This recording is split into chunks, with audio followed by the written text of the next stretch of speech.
بسم الله الرحمن الرحيم.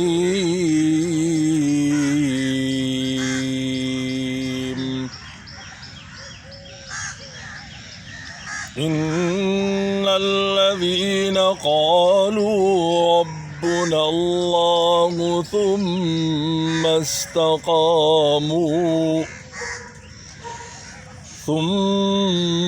استقاموا تتنزل عليهم الملائكة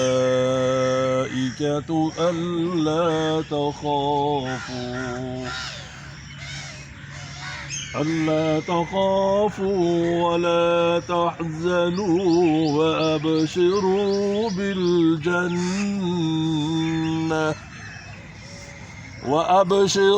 بالجنة التي كنتم توعدون. نحن أولياؤكم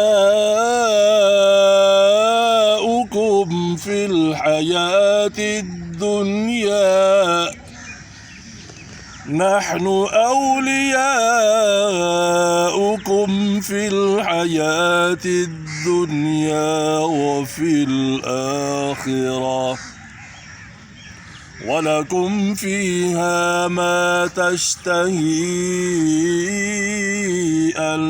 أنفسكم ولكم فيها ما تدعون، نزلا من غفور رحيم. صدق الله العظीम।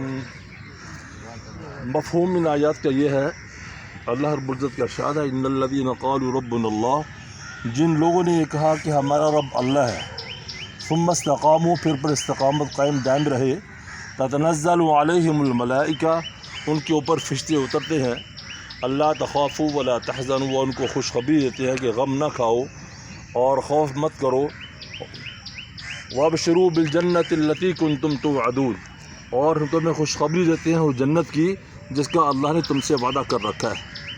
नहनु औलियाउकुम फ़िल हयातिद दुनिया, हम दुनिया के अंदर ही तुम्हारे रफ़ीक थे और आखिरत में भी तुम्हारे दोस्त होंगे, तुम्हारे रफ़ीक होंगे। वफ़िल आखिरा वलकुम फ़ीहा मा तश्तही अनफुसुकुम, और इस जन्नत के अंदर तुम्हारी हर ख्वाहिश पूरी की जाएगी।